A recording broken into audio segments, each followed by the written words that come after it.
Tu prometida no deja que tu hija camine.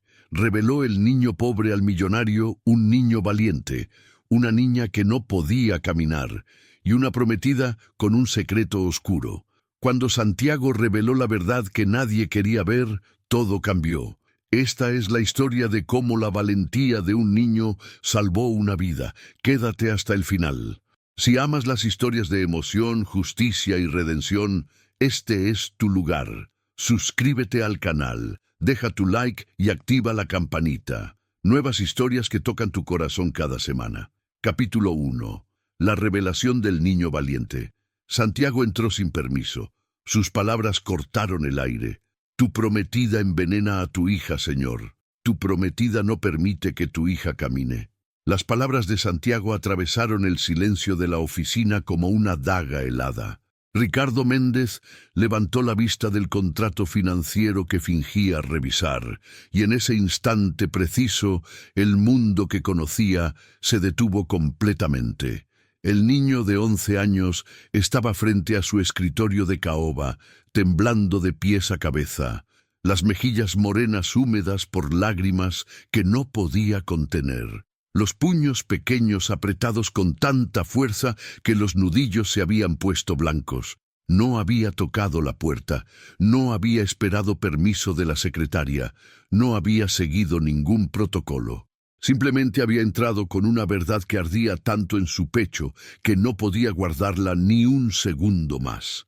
Y en ese instante, en ese momento suspendido entre el antes y el después, todo lo que Ricardo creía saber sobre su vida perfecta comenzó a desmoronarse como un castillo de naipes bajo la lluvia. Antes de que pudiera articular palabra alguna, antes de que su cerebro procesara completamente lo que acababa de escuchar, Santiago dio un paso tembloroso hacia adelante. Sus ojos oscuros, esos ojos que habían visto demasiado para un niño de su edad, se clavaron directamente en los de Ricardo. Y le pone sustancias extrañas en la comida, añadió con voz quebrada pero determinada, para que no pueda levantarse de la cama. Yo la vi, señor Ricardo, la vi con mis propios ojos, cada día, cada comida. Ricardo Méndez había construido su imperio hotelero desde la absoluta nada. A sus 30 años era propietario de una cadena que se extendía desde Cancún hasta Los Cabos, atravesando las ciudades más importantes del país. Un hombre que había convertido el sudor de su frente, las noches interminables sin dormir y la determinación férrea en una fortuna que pocos mexicanos podían siquiera imaginar. Había negociado con políticos corruptos, había enfrentado sindicatos poderosos, había sobrevivido a crisis económicas que hundieron a competidores más grandes. Era un hombre acostumbrado a mantener la calma bajo presión extrema, a pensar con claridad cuando todo a su alrededor ardía en caos. Pero nada de eso, absolutamente nada en su vida de éxitos y batallas, importaba cuando miraba a su hija. Sofía, de 12 años, era su única razón para despertar cada mañana. La luz que había quedado después de que su esposa falleciera en ese maldito accidente automovilístico 4 años atrás. La niña poseía los mismos ojos profundos de su madre, esa mirada que parecía leer directamente en el alma de las personas, y una sonrisa, esa sonrisa luminosa que antes iluminaba cada rincón oscuro de la enorme mansión en Lomas de Chapultepec. Pero hacía 4 meses que esa sonrisa había desaparecido por completo, y con ella también se había esfumado la capacidad de Sofía para caminar. Todo había comenzado de forma abrupta, sin advertencia, sin explicación médica coherente. Un martes ordinario estaba corriendo feliz por el jardín trasero, persiguiendo mariposas monarca entre los rosales que su madre había plantado con tanto amor. Y el miércoles siguiente no podía mover las piernas, ni un centímetro, como si alguien hubiera cortado los cables que conectaban su cerebro con sus extremidades inferiores. Los mejores médicos privados de México hablaban en términos vagos y contradictorios. Posible lesión en la médula espinal sin evidencia radiológica. Tal vez algo neurológico degenerativo que no lograban identificar con ninguna prueba conocida. Quizás un trastorno psicosomático causado por el trauma de perder a su madre. Habían hecho resonancias magnéticas de alta resolución, análisis de sangre completos, estudios de conducción nerviosa, punciones lumbares, biopsias musculares, todo el arsenal de la medicina moderna. Y nada, absolutamente nada, explicaba por qué una niña sana, activa y vibrante había perdido la movilidad de sus piernas de un día para otro.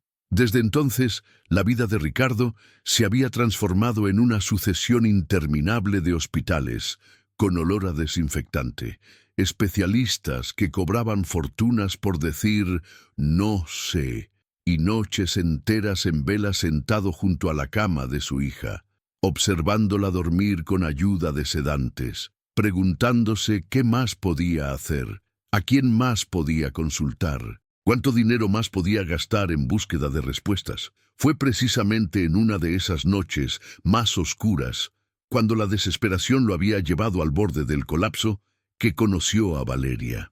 Ella había aparecido en su vida como un soplo de aire fresco en medio de la tormenta, como una promesa tangible de que todavía existía esperanza en algún lugar del universo. Valeria Torres tenía 28 años. Poseía un título en terapia ocupacional que exhibía orgullosa en su consultorio, y desde el primer momento mostró una devoción hacia Sofía que había conmovido profundamente el corazón destrozado de Ricardo. «Yo puedo cuidarla», le había dicho Valeria aquella tarde lluviosa en el centro de rehabilitación, con esa voz suave que acariciaba cada palabra como terciopelo. «Conozco técnicas holísticas que los médicos tradicionales ignoran. Formas naturales de estimular el sistema nervioso usando plantas medicinales ancestrales. Déjame estar cerca de ella, Ricardo. Déjame ayudarlos a ambos». Y él, agotado hasta los huesos, desesperado por cualquier destello de esperanza, había aceptado sin cuestionar demasiado.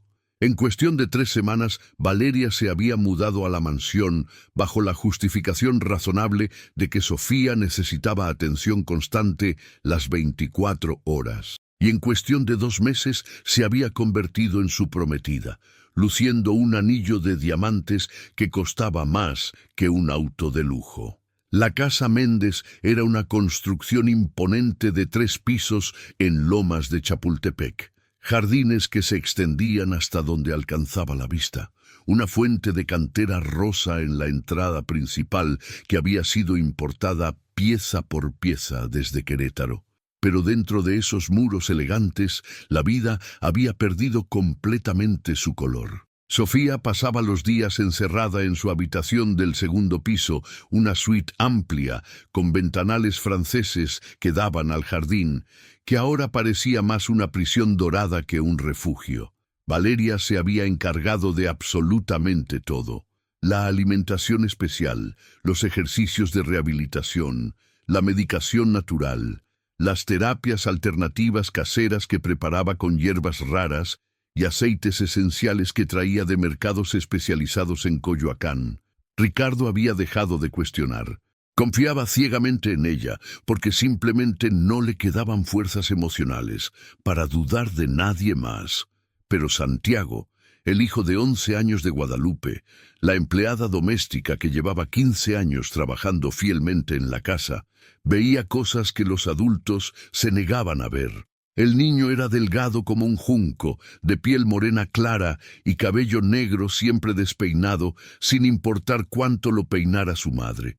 Poseía ojos vivaces y profundos que no perdían ningún detalle del mundo a su alrededor. Vivía en los cuartos de servicio con su madre, en una habitación pequeña pero limpia al fondo de la enorme propiedad.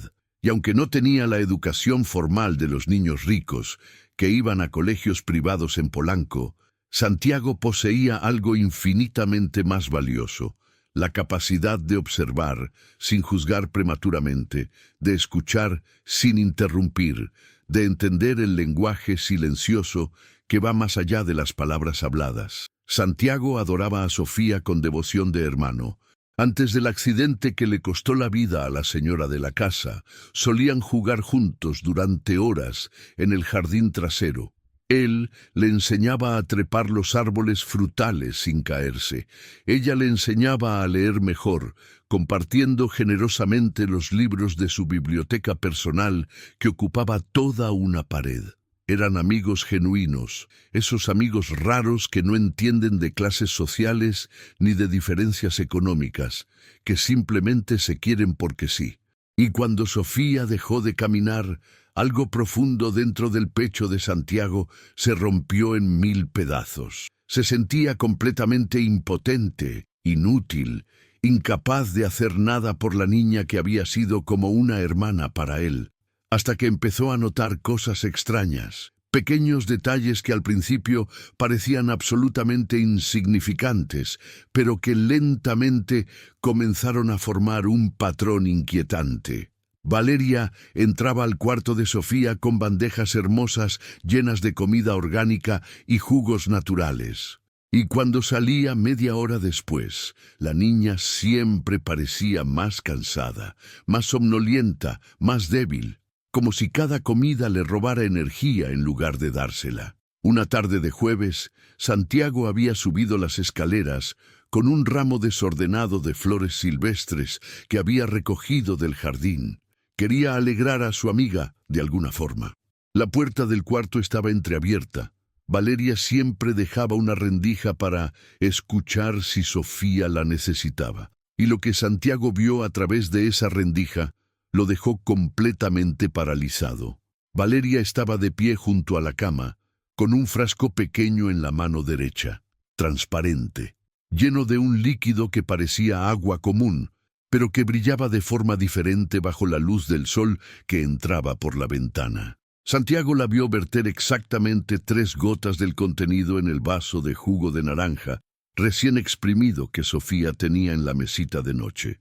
Después revolvió el líquido con una cuchara pequeña, muy lentamente, asegurándose meticulosamente de que se mezclara por completo sin dejar rastro visible. Y luego se volvió hacia la niña con esa sonrisa perfecta, esa sonrisa que siempre usaba, y le dijo con voz melosa: «Vamos, mi amor, tómate todo el jugo, te va a hacer muchísimo bien. Ya verás que pronto te sentirás mejor y podrás volver a caminar como antes». Sofía miró el vaso con desconfianza instintiva. Santiago pudo ver perfectamente la duda en sus ojos grandes. Esa intuición infantil que detecta el peligro incluso cuando no puede nombrarlo ni explicarlo.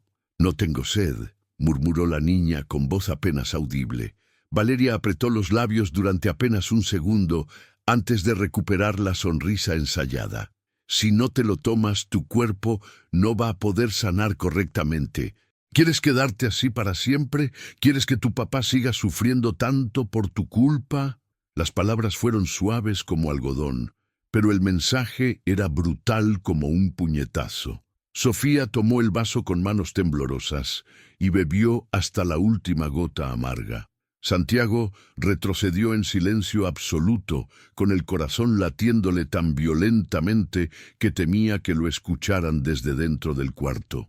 Bajó las escaleras de 2 en 2, guardó las flores marchitas en un jarrón de la cocina y salió corriendo al jardín donde su madre regaba pacientemente las plantas.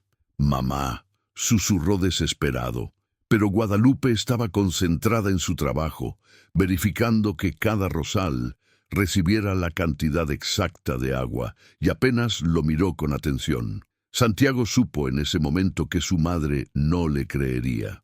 Los adultos nunca creían a los niños cuando hablaban de cosas serias. Siempre había alguna excusa, alguna explicación racional, alguna forma de descartar lo que decían como imaginación infantil. Tenía que encontrar otra forma de hacer que alguien lo escuchara. Durante los siguientes días, Santiago se convirtió en una sombra silenciosa, observaba desde los rincones oscuros, y lo que vio confirmó sus peores sospechas, hasta que finalmente reunió el valor para entrar a esa oficina y decir la verdad que nadie quería escuchar.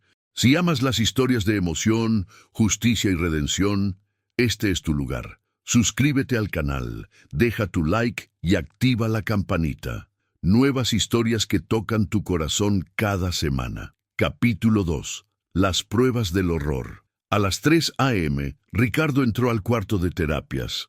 Lo que encontró le heló la sangre para siempre. Durante los siguientes días, Santiago se convirtió en una sombra. Observaba desde rincones oscuros, detrás de puertas, desde pasillos donde nadie lo notaba. Y cada vez que miraba, veía más. Valeria entraba al cuarto de terapias del tercer piso, ese lugar prohibido para todos, y salía con frascos que escondía en los bolsillos de su bata blanca. La vio mezclar polvos en la sopa de Sofía, verter líquidos en sus infusiones, añadir sustancias a la papilla de frutas que preparaba cada mañana. Pero lo peor fue una tarde cuando Sofía intentó levantarse sola. La niña estaba mirando por la ventana hacia el jardín. Santiago, escondido detrás de la puerta, vio cómo sus pies tocaban el piso, cómo intentaba hacer fuerza con las piernas. Por un instante pareció que iba a lograrlo. Entonces Valeria entró como un rayo. Su rostro cambió instantáneamente. No hubo dulzura, solo frialdad calculadora. «¿Qué estás haciendo?», preguntó con voz cortante, y antes de que Sofía respondiera, la empujó de vuelta a la cama. Le cubrió las piernas con una manta pesada. «No debes forzarte, cariño. Podrías empeorar. Quédate quieta». Esa noche Santiago no durmió. Al día siguiente fue directo a la oficina de Ricardo y soltó la verdad. Ricardo miró a Santiago durante una eternidad. «¿Qué dijiste?». El niño tragó saliva, las rodillas temblándole. «Que la señorita Valeria no deja que Sofía camine y le pone cosas raras en la comida. Yo la vi con un frasco echándole algo en el jugo y la vi empujar a Sofía cuando intentaba pararse». El silencio fue aplastante. Ricardo se levantó despacio y caminó hacia él. Su rostro mezclaba incredulidad y miedo. «Santiago, eso es muy grave. ¿Estás completamente seguro?». El niño asintió con fuerza. «Sí, señor, lo juro por mi mamá. Sofía es mi mejor amiga. Ella está sufriendo». Ricardo sintió el piso moverse. Durante 4 meses había confiado ciegamente en Valeria. Le había dado control total sobre su hija. Y este niño de 11 años, que no tenía razón para mentir, le decía que todo era falso. «¿Desde cuándo?». «Llevo 3 semanas viéndola. Casi todos los días, cuando usted no está». Ricardo apretó los puños. La rabia y el pánico se mezclaban en su pecho. Si Santiago tenía razón, Sofía no estaba enferma, estaba siendo envenenada. «Escúchame bien, no le digas a nadie lo que me contaste, a nadie, ni siquiera a tu mamá. ¿Entendiste?». Santiago asintió. «¿Puedo confiar en ti?». «Sí, señor. Haría cualquier cosa por Sofía». Ricardo miró hacia la ventana. En el segundo piso vio la silueta de Valeria observando hacia abajo. Sus miradas se encontraron. Ella sonrió y desapareció detrás de la cortina. Ricardo sintió un escalofrío. Todo había cambiado. Ya no podía fingir ignorancia, pero tampoco podía actuar impulsivamente. Si Valeria sospechaba algo, podía hacer algo peor. Necesitaba pruebas, necesitaba un plan. Esa noche Ricardo no cenó. No podía tragar nada. Valeria había preparado la cena con su dedicación usual, sirviendo todo con esa sonrisa que ahora le parecía una máscara demoníaca. «¿No tienes hambre, amor?». «Estoy cansado». «Problemas en la oficina». Ella no insistió, pero sus ojos lo estudiaban, buscando grietas en su fachada. A las 3 a.m., cuando todos dormían, Ricardo salió descalzo de su habitación.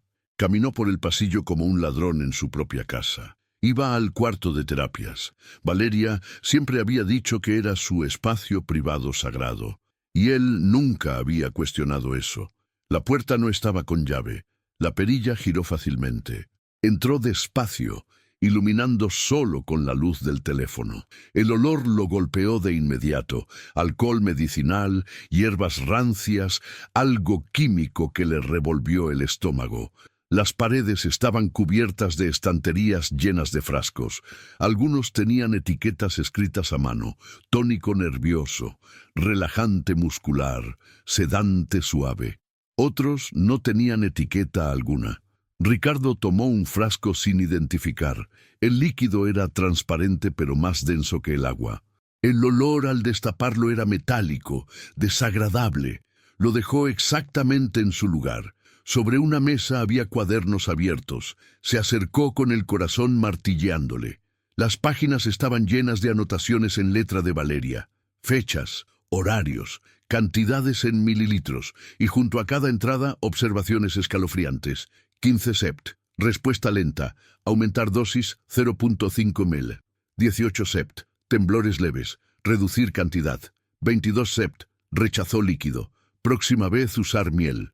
Siguió pasando páginas. Cada una peor que la anterior. Las fechas se remontaban a 5 meses atrás, justo cuando Sofía empezó con los síntomas. Las dosis habían ido aumentando gradualmente, ajustándose según las reacciones de la niña. No era accidente, era un plan meticuloso. Ricardo sintió las piernas flaquear. Tuvo que apoyarse en la mesa. Su hija no estaba enferma. Estaba siendo envenenada por la mujer en la que confiaba, por la mujer que dormía en su cama, por su prometida. Buscó más. En un cajón encontró facturas dobladas, todas del mismo lugar, suministros veterinarios del Valle, los productos listados, relajantes musculares de uso animal, sedantes para ganado, analgésicos prohibidos para humanos. Las fechas coincidían con el inicio de la enfermedad. Ricardo fotografió cada página con manos temblorosas, cada factura, cada anotación. Necesitaba pruebas irrefutables. Cuando terminó, ordenó todo exactamente como estaba y salió. De regreso en su habitación, se sentó mirando las fotografías en su teléfono. Cada imagen era una puñalada. ¿Cómo no lo había visto? Las señales habían estado ahí todo el tiempo. La forma en que Valeria había tomado control absoluto de Sofía, alejando médicos y enfermeras con excusas de tratamiento natural. La rapidez con que se había insertado en sus vidas. Las veces que había visto a Sofía mirarla con miedo. Al amanecer, Ricardo llamó a su abogado Ernesto Villegas, un hombre de 60 años que había sido amigo de su padre. «Necesito verte hoy. Es urgente y privado». Se encontraron en un café discreto. Ricardo le mostró las fotografías, le contó lo que Santiago había visto, le explicó sus sospechas. Ernesto escuchó en silencio. Cuando Ricardo terminó, suspiró pesadamente.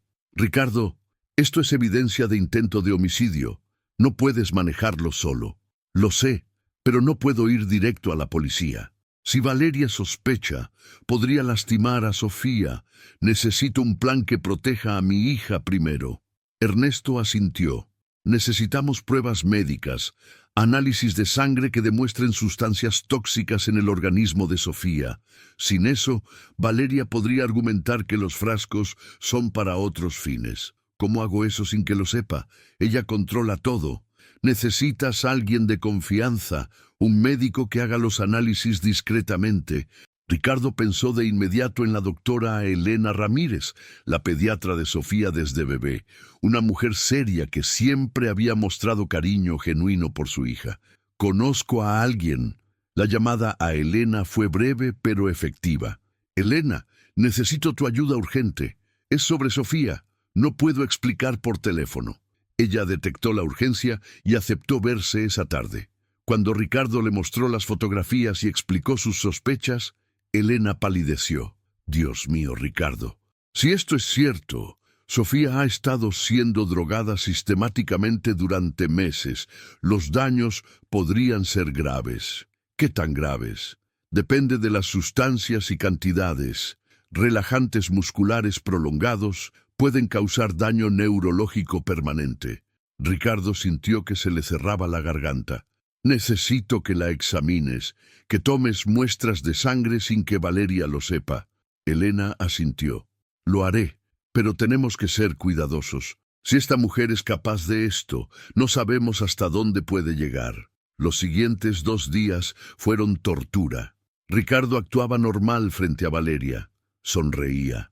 Respondía preguntas. Incluso la besaba en la mejilla. Pero por dentro ardía. Santiago se convirtió en sus ojos dentro de la casa. Reportaba cada movimiento de Valeria.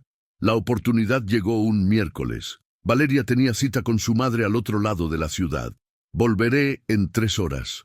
En cuanto su auto desapareció, Ricardo llamó a Elena. Ahora, ven ahora. La doctora llegó en 20 minutos con su maletín médico. Subieron al cuarto de Sofía. La niña estaba mirando televisión con ojos vidriosos. Doctora Elena, murmuró débilmente. Hace mucho que no la veía. Estoy aquí ahora, cariño. Vamos a hacer unos estudios. Elena trabajó rápido. Tomó sangre, orina, revisó reflejos. Su rostro se ponía más serio con cada hallazgo. Cuando terminó, salió con Ricardo al pasillo. Sus reflejos están alterados de forma inconsistente con lesión neurológica natural. Esto tiene toda la pinta de intoxicación por depresores del sistema nervioso. ¿Cuánto tardarás en tener resultados? 24 horas. Esa noche, Valeria regresó con bolsas de mercado orgánico, hablando animadamente. Ricardo la escuchó con sonrisa forzada, asintiendo mecánicamente. Por dentro contaba las horas. 24 horas para confirmar la pesadilla. 24 horas para tener pruebas irrefutables. Y después haría lo necesario para proteger a su hija.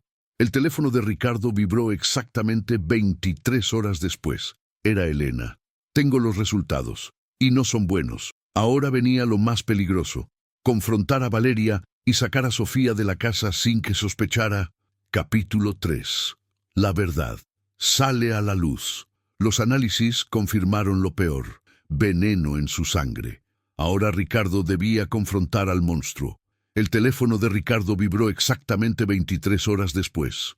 Estaba en una reunión de negocios rodeado de ejecutivos que hablaban de cifras y proyecciones, pero su mente estaba a kilómetros de distancia. Cuando vio el nombre de Elena en la pantalla, se disculpó y salió de la sala de juntas con el corazón desbocado. Dime. Fue todo lo que pudo decir. La voz de Elena sonó cansada pero firme. Tengo los resultados, Ricardo, y no son buenos. Se encontraron en el estacionamiento de un centro comercial, lejos de miradas indiscretas. Elena le entregó una carpeta manila con varias hojas impresas. Análisis toxicológico positivo para diazepam y clorpromacina, ambos en concentraciones significativas. También encontramos trazas de un relajante muscular veterinario llamado metocarbamol. Ricardo sintió que las letras bailaban frente a sus ojos. ¿Qué significa eso? Elena lo miró con compasión y rabia contenida. Significa que tu hija ha sido sistemáticamente drogada con sedantes y relajantes musculares durante meses. Estas sustancias deprimen el sistema nervioso central, causan debilidad muscular severa. En las dosis que encontramos, podrían haber causado daño neurológico permanente. Las piernas de Ricardo flaquearon. Tuvo que apoyarse en su auto. ¿Permanente? Todavía no lo sabemos. Necesitamos suspender inmediatamente la exposición e iniciar desintoxicación supervisada. El cuerpo de Sofía es joven. Hay esperanza de recuperación completa, pero cada día bajo esos químicos aumenta el riesgo. Ricardo cerró los ojos. La culpa lo aplastaba. ¿Hay algo más? Elena sacó otra hoja. Hice llamadas discretas. Valeria Torres no está registrada como terapeuta ocupacional certificada en ninguna institución del país. Su licencia fue revocada hace 5 años por negligencia médica que resultó en la muerte de un paciente pediátrico. El mundo se congeló. ¿Qué? Trabajaba en un hospital privado en Guadalajara. Un niño de 7 años bajo su cuidado sufrió sobredosis de sedantes. La investigación nunca probó si fue accidental o intencional, pero le quitaron su licencia. Después desapareció del registro oficial. Ricardo se pasó las manos por el rostro. No solo había estado envenenando a Sofía, tenía antecedentes. Había hecho esto antes. Necesito ir a la policía. Elena lo detuvo. Espera, si Valeria está en la casa cuando llegue la policía, podría hacer algo desesperado. Necesitas sacar a Sofía primero. Ricardo asintió. El instinto paternal sobreponiéndose al deseo de venganza. Llamó a Ernesto, quien ya estaba esperando su señal. «Es hora, tenemos las pruebas». Ernesto había preparado todo meticulosamente. Contactó a un detective privado que coordinó con la policía judicial. El plan era simple pero efectivo. Ricardo llegaría a casa, inventaría una excusa para llevar a Sofía al hospital y una vez que la niña estuviera segura, regresaría para confrontar a Valeria con las autoridades presentes. Cuando Ricardo llegó a la mansión, Valeria estaba en la cocina preparando la cena. El olor a especias llenaba el aire. «Llegas temprano, amor. La cena estará lista en media hora». Ricardo forzó una sonrisa. «Necesito llevar a Sofía al hospital. La doctora Ramírez llamó. Quiere hacerle estudios complementarios urgentes». La expresión de Valeria cambió sutilmente. Un destello de alarma cruzó sus ojos. «¿Urgentes? ¿Por qué no me avisaste? Yo debería acompañarlos». «No es necesario. Son solo estudios de rutina. Volveremos en 2 horas». Valeria dejó el cuchillo sobre la tabla con más fuerza de la necesaria.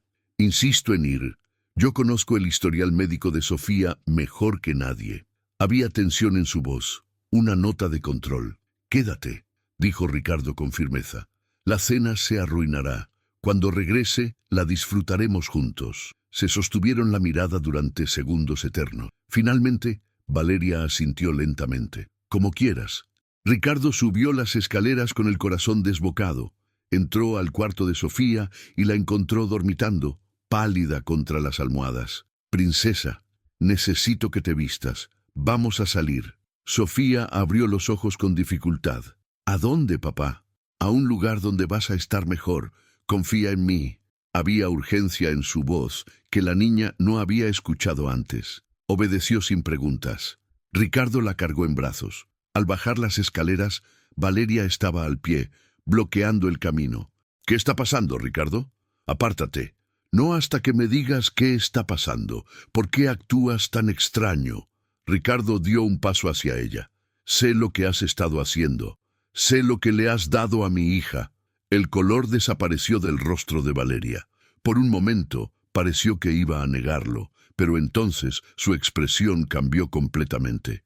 La máscara cayó. «No tienes idea de lo que estás diciendo. Yo he cuidado de Sofía. Yo he estado aquí cuando tú estabas ocupado construyendo tu imperio». «Sin ti», replicó Ricardo con rabia temblándole en la voz, «mi hija estaría corriendo en el jardín». Valeria rió amargamente. «¿Y quién te va a creer? Un padre desesperado que contrata a una cuidadora y luego la acusa cuando las cosas no mejoran». Ricardo sacó su teléfono. «Tengo fotografías de tus cuadernos, de las facturas, de los frascos. Y tengo análisis de sangre que demuestran que has estado envenenando a mi hija con relajantes musculares y sedantes».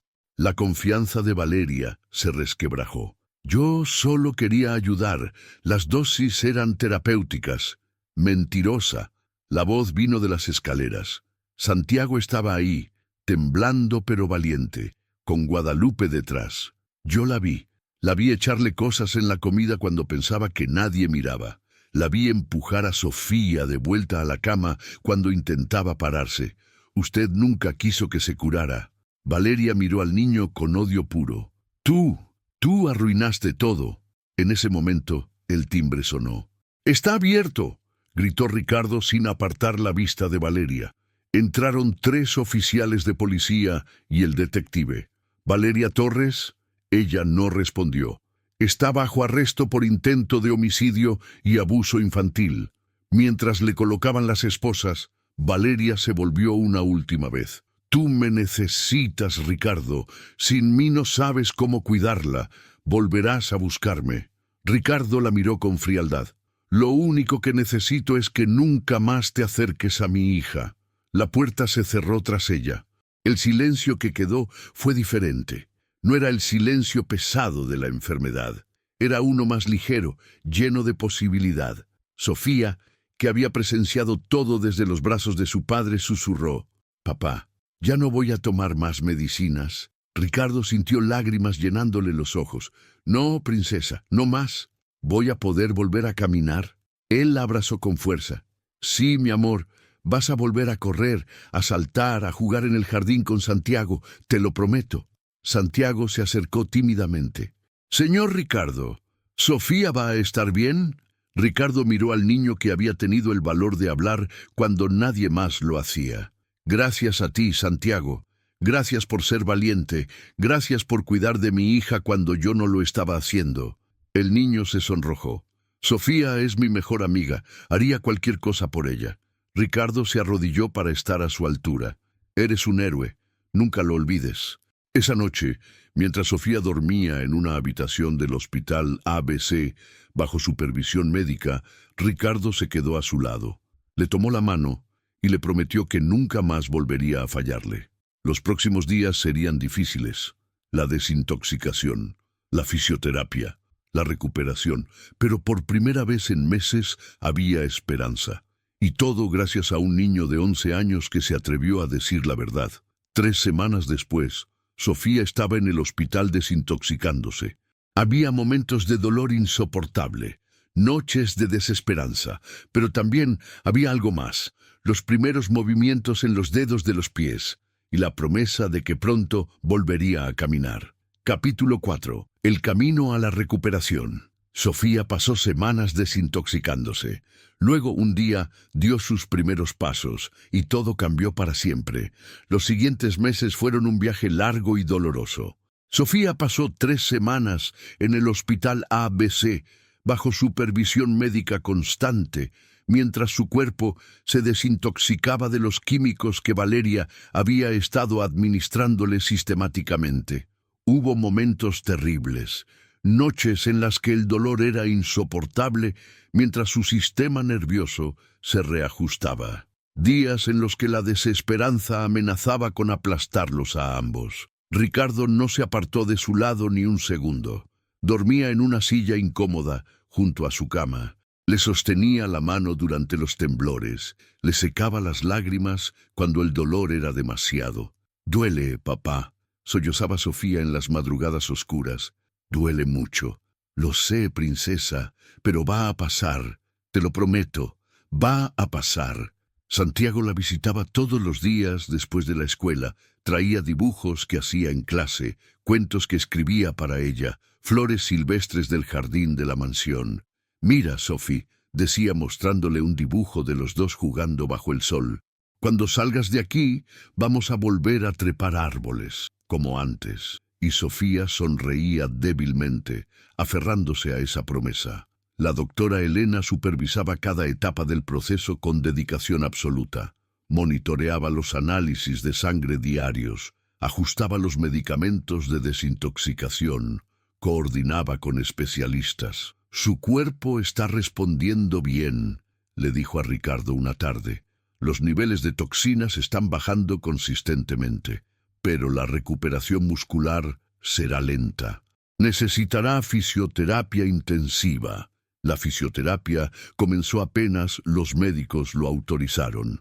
Al principio, Sofía apenas podía mover los dedos de los pies. Los músculos habían estado dormidos tanto tiempo que parecían haber olvidado cómo funcionar. La fisioterapeuta, una mujer llamada Patricia de unos 50 años, con manos firmes pero amables, trabajaba con Sofía 2 horas diarias. «Vamos, Sofía, intenta mover el dedo gordo, solo un poquito». Sofía cerraba los ojos, concentrándose con toda su fuerza. Una gota de sudor le caía por la frente, y entonces, milagrosamente, el dedo se movía apenas 1 milímetro. «¡Lo hiciste!», gritaba Ricardo desde la esquina, con lágrimas rodándole por las mejillas. «Lo hiciste, princesa». Poco a poco, milímetro a milímetro, día tras día, Sofía fue recuperando el control.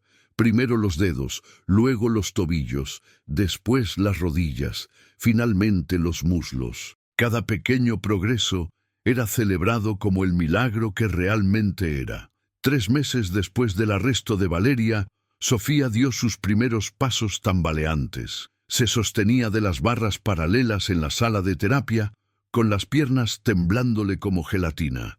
«Tú puedes», la animaba Patricia.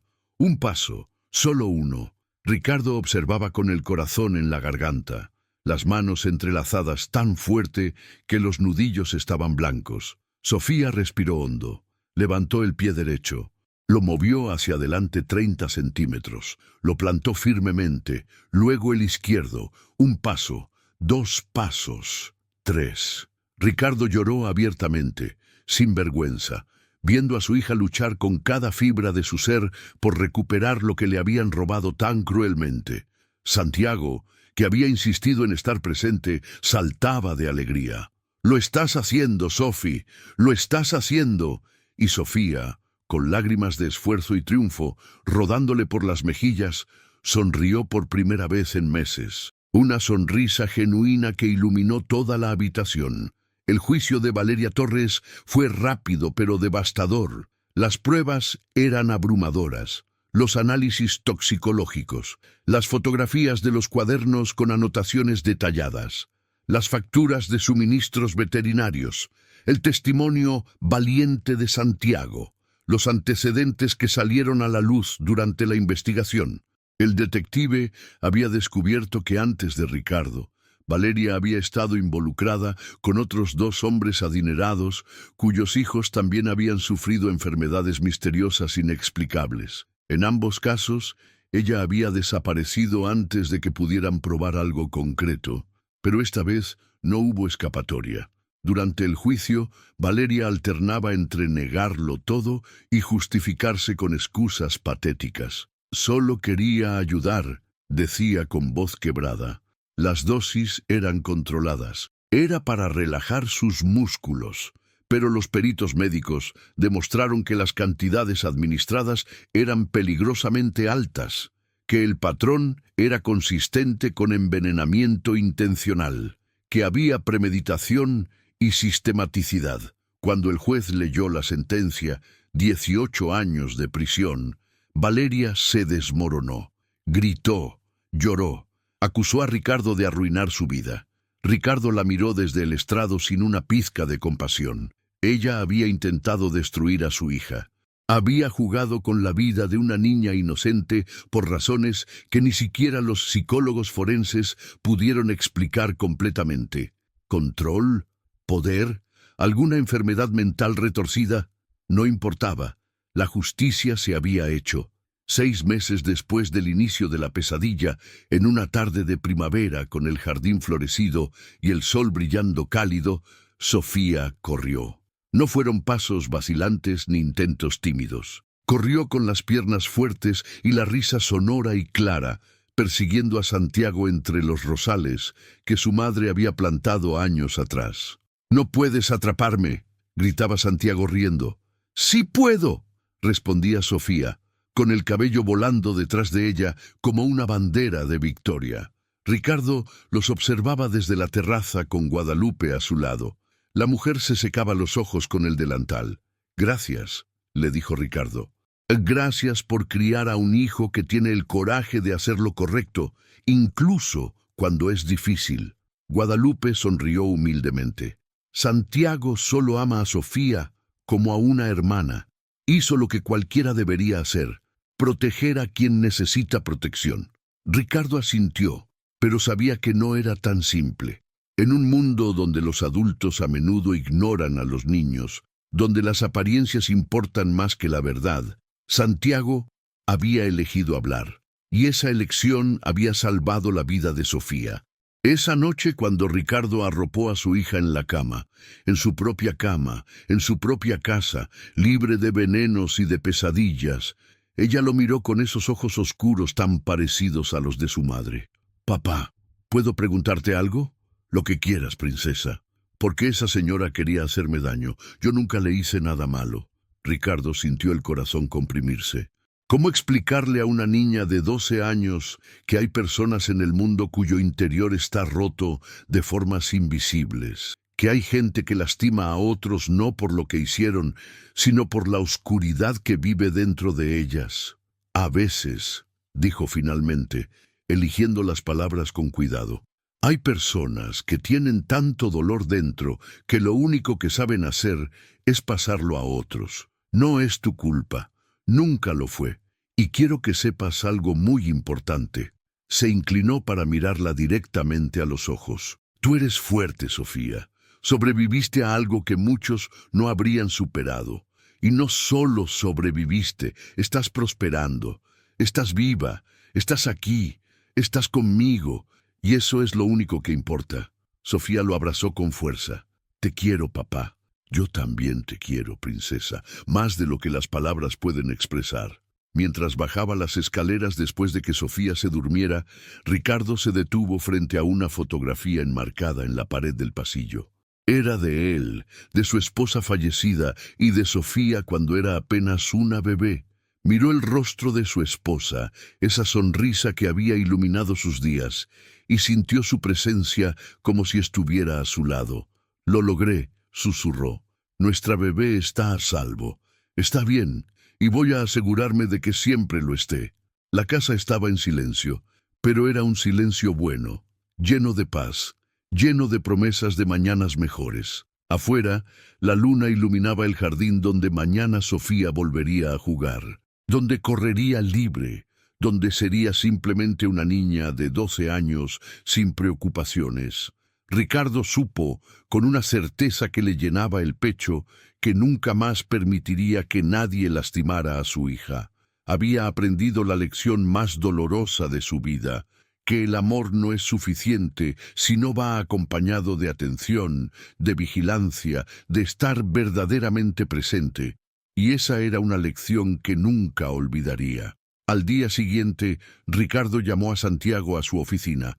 El niño entró nervioso, preguntándose si había hecho algo malo. Siéntate, Santiago. El niño se sentó en el borde de la silla de cuero. Quiero darte algo, dijo Ricardo sacando un sobre.